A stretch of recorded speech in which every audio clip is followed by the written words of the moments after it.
Drag săgetător, bine ai venit la citirea de dragoste pentru luna iunie. Această etalare este dedicată strict vieții tale sentimentale, așa că dacă ești aici în căutarea unui mesaj legat de iubire, de relații sau decizii de suflet, ești exact unde trebuie.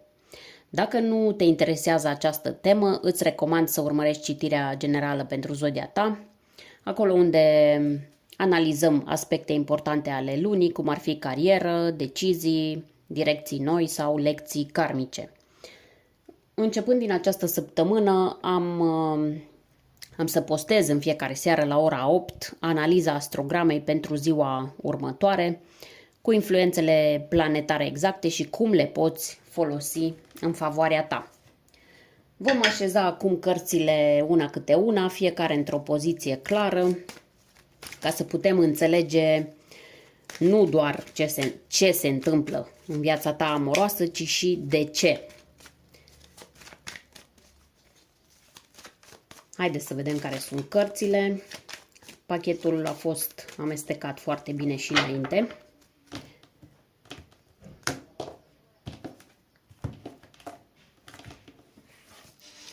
Prima carte ne arată ce simți cu adevărat în iubire acum, chiar dacă nu recunoști sau nu exprimi deschis. Avem aici 4 de cupe. A doua carte dezvăluie ce îți sabotează iubirea. Poate o rană, o alegere greșită sau o persoană care nu e ceea ce pare. În această poziție avem puterea. A treia carte ne arată ce nu vezi clar. Ceva ce se întâmplă în culise și influențează relația sau deschiderea ta spre iubire. Aici avem 9 de spade. Următoarea carte, valetul de bâte întors, ne indică ce urmează să se întâmple în luna iunie în viața ta sentimentală. Poate o schimbare, o întâlnire sau un punct de cotitură. A cincea carte, 5 de spade, ne arată ce trebuie să lași în urmă ca să primești iubirea potrivită. Și ultima carte, justiția, ne arată ce fel de iubire meriți și ce vine spre tine atunci când ești pregătit sau pregătită.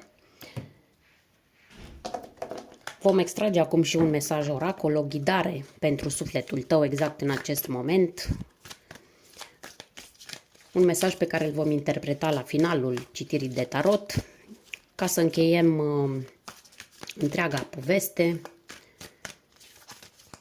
cu un mesaj de susținere din partea ghizilor tăi spirituali.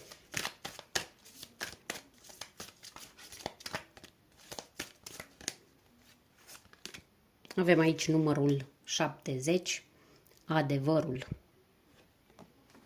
Haideți să o lăsăm aici deoparte.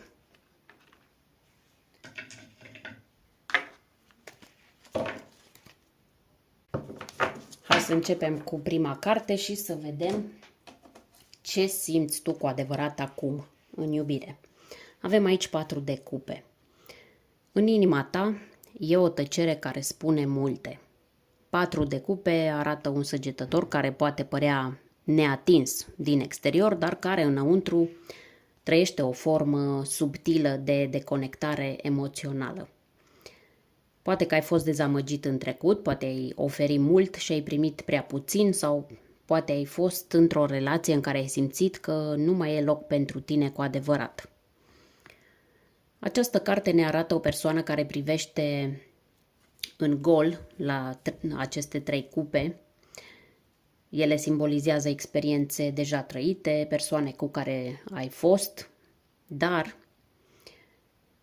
acest personaj nu vede, nu observă sau nu vrea cel puțin să observe a 4-a cupă care vine din univers. E acolo, dar emoțional pare să fie într-o zonă oarbă. Așa ești tu acum. Te poți simți obosit de tot ce a însemnat iubirea până acum, dar ai nevoie să recunoști ce parte din tine s-a închis, pentru că exact din acel loc se poate reaprinde totul.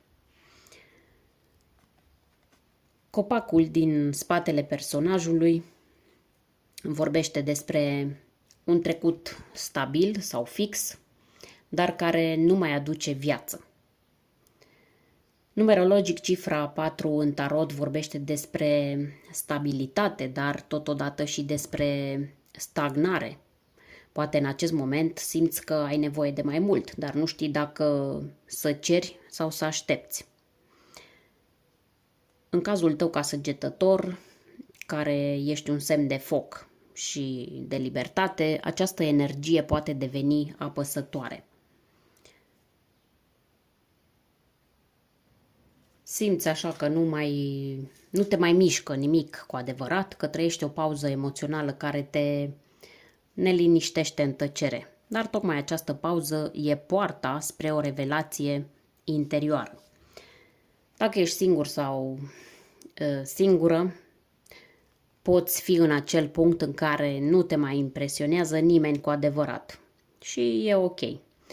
Nu forța nimic, dar rămâi deschisă pentru că acea cupă pe care nu o vezi poate fi exact ceea ce ai nevoie. Dacă ești într-o relație, probabil că ai ajuns la un platou emoțional. Și atunci întrebarea este, mai vrei să primești sau ai obosit? Poate că te-ai retras într-o zonă interioară unde nu-i mai dai voie celuilalt să te atingă sufletește. La a doua poziție avem puterea, care ne spune ce îți sabotează iubirea în această lună. Aceasta este o carte deosebit de puternică și de paradoxală, pentru că puterea aici nu e un ajutor, ci este exact acea forță interioară pe care ai folosit-o greșit. Poate ai folosit-o pentru a te controla excesiv sau pentru a îndura prea mult. Aici nu e vorba de forța fizică, e vorba de forța emoțională, de autocontrol și de autocenzură. Ceea ce te sabotează în iubire e chiar faptul că ai fost prea puternic pentru prea mult timp. Ai dus pe umeri relații care nu-ți mai aduceau nimic. Ai strâns din dinți și ai rămas poate din loialitate sau din orgoliu sau poate chiar din teama de a o lua de la capăt.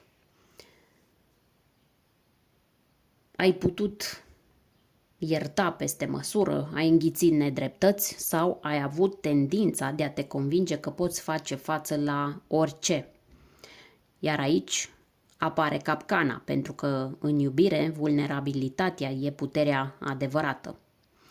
În unele cazuri această carte indică o persoană puternică, dominantă, poate cineva din zodia leu sau o persoană cu caracter de foc care te influențează sau chiar te manipulează. Cineva care în loc să te sprijine te domină subtil.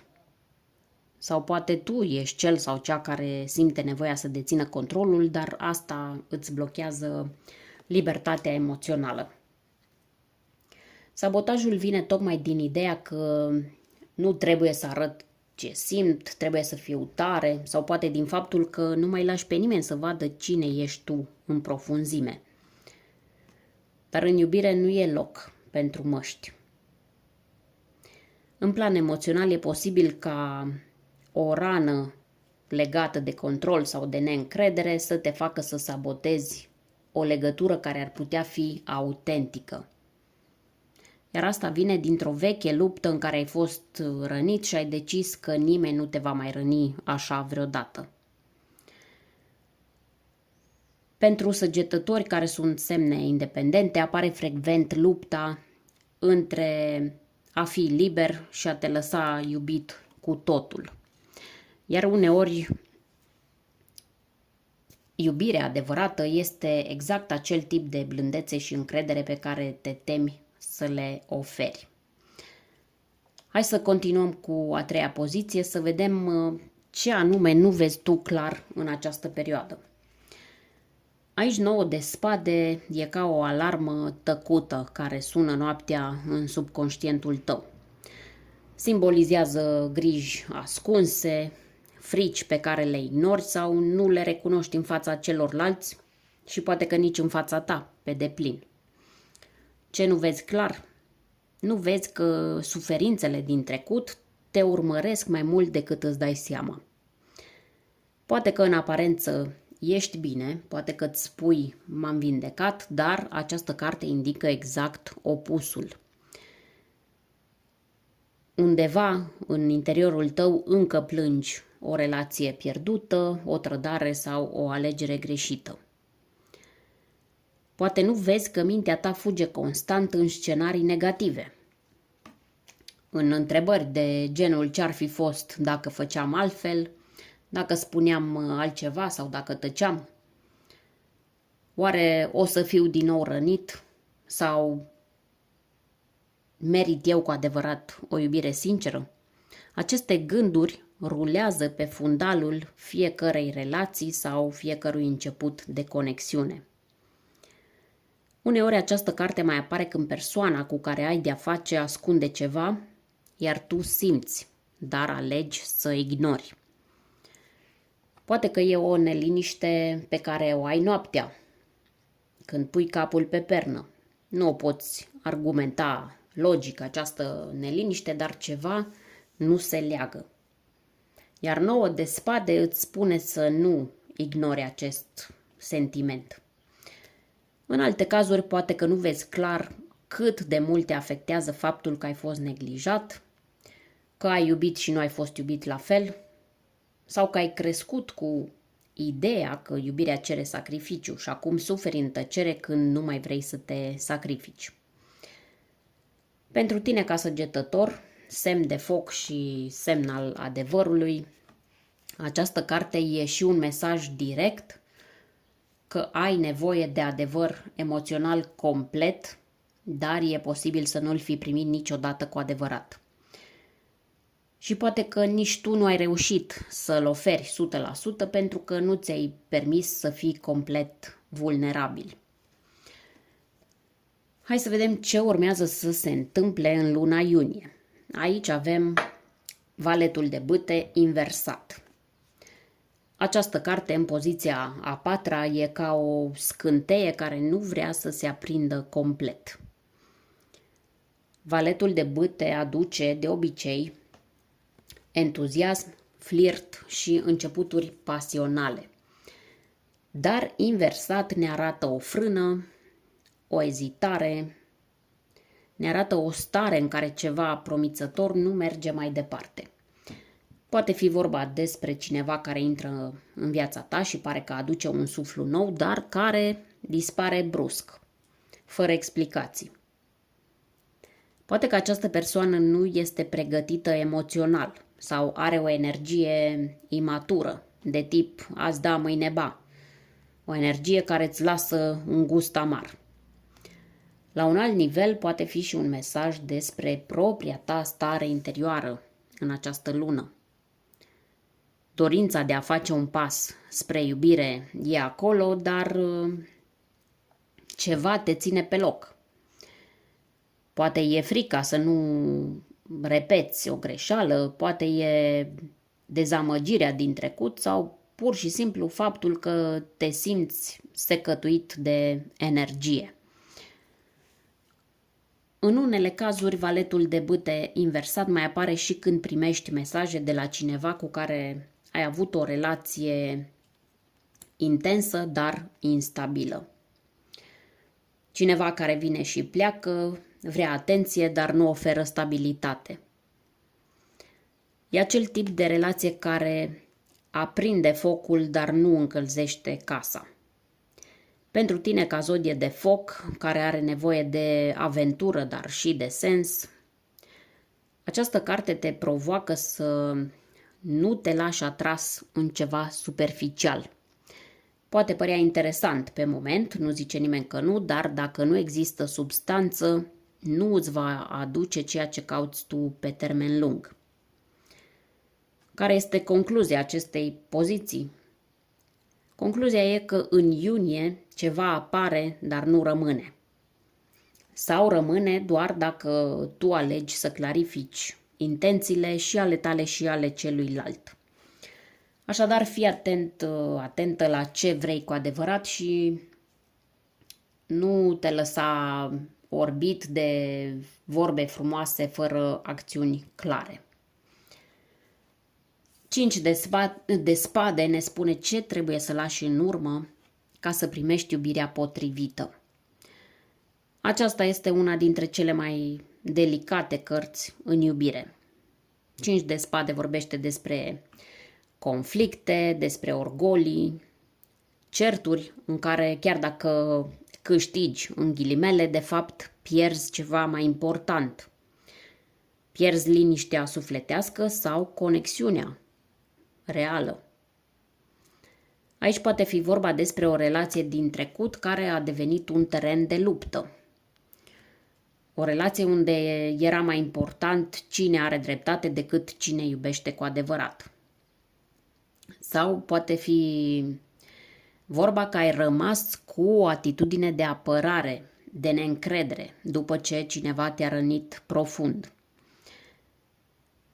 Uneori această carte mai indică și autodistrugerea emoțională. Atunci când rănești pe cineva doar pentru că ai fost rănit la rândul tău sau te închizi de frică să nu fii din nou dezamăgit. E o energie a sabotării reciproce sau personale, o energie care trebuie conștientizată și eliberată. Dacă te afli acum într-o relație tensionată, poate fi un semnal că trebuie să lași în urmă aceste dinamici toxice, chiar dacă pare că ai ceva de pierdut. Iar dacă ești singur, e timpul să închizi cu adevărat ușa trecutului. Pentru că acea energie te ține blocat, chiar dacă pare că e doar o amintire. Săgetătorul are un spirit justițiar și luptă pentru adevăr, dar uneori lupta nu e cea care aduce iubirea. Trebuie să alegi pacea în locul răzbunării și deschiderea în locul controlului. Mesajul aici este clar. Renunță la dorința de a demonstra ceva cuiva sau de a ieși învingător cu orice preț. Adevărata victorie în iubire este pacea, nu puterea. La ultima poziție, justiția ne spune ce fel de iubire meriți și ce vine spre tine când ești pregătit. Această carte apare aici ca un verdict cosmic. Nu este vorba de o iubire întâmplătoare, ci de una meritată. Ai trecut prin dureri, ai învățat lecții, ai luptat să rămâi corect într-o lume în care alții poate au trișat și acum universul vrea să-ți aducă exact ceea ce ți se cuvine. Justiția vorbește despre echilibru, respect reciproc, onestitate și parteneriat autentic. Așadar vine spre tine o iubire matură în care nu va mai fi loc pentru jocuri, pentru manipulări sau diferențe dezechilibrate de putere. Această persoană te va iubi exact pentru cine ești, fără să te schimbe, fără să te facă să simți că trebuie să te explici sau să te justifici. Este cineva care va aduce claritate în loc de confuzie, acțiune în loc de vorbe goale și stabilitate în loc de incertitudini. Dacă ești deja într-o relație, această carte îți spune că merită să pui totul pe masă. Sinceritate, responsabilitate și intenții clare. Dacă simți că balanța nu e echitabilă, e timpul să o aduci în echilibru sau să iei o decizie fermă. Pentru tine, iubirea trebuie să fie dreaptă și liberă în același timp. Nu te mai mulțumi cu jumătăți de măsură. Ai evoluat, ai învățat și acum meriți o relație pe măsura sufletului tău. Mesajul acestei cărți este unul profund. Vine o iubire pe care ai atras-o tocmai prin munca ta interioară. Când tu ești aliniat cu tine, nimeni nu te mai poate destabiliza. Și în acest punct atragi exact ceea ce e menit pentru tine.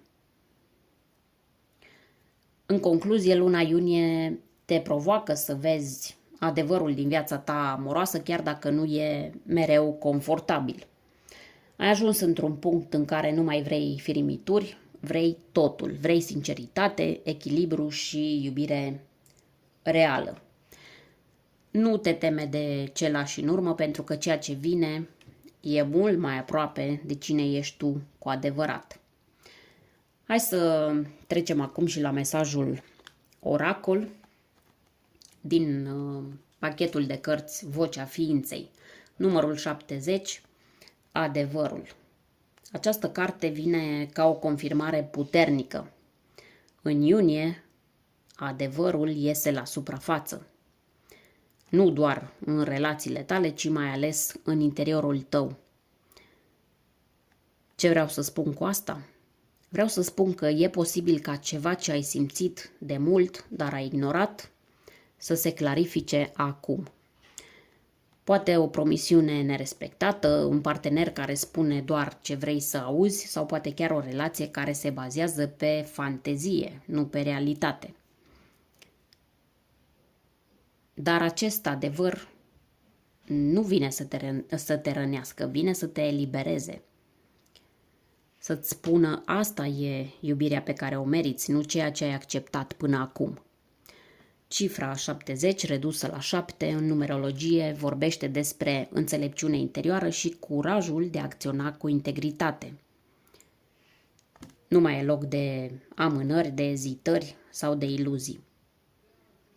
Așadar, ce ai de câștigat când accepți adevărul? Câștigi claritate, pace interioară și capacitatea de a construi o iubire care se bazează pe reciprocitate, nu pe compromisuri dureroase. Dacă simți că această citire te-a ajutat să înțelegi mai bine ce se întâmplă în viața ta amoroasă, îți mulțumesc că ai fost aici până la final. Dacă vrei o imagine mai amplă a lunii iunie, te invit să urmărești și citirea generală pentru zodia ta, acolo unde vorbim despre bani, alegeri importante și tot ce poate influența această perioadă. În plus, am publicat și analiza numerologică a vibrației lunii, o analiză care îți oferă indicii prețioase despre ritmul acestei perioade. Iar în fiecare seară, la ora 20, postez analiza astrogramei pentru ziua următoare, ca să știi la ce să fii atent și cum să folosești energia zilei în favoarea ta. Ne revedem cu alte mesaje puternice, iar până atunci ai grijă de inima ta.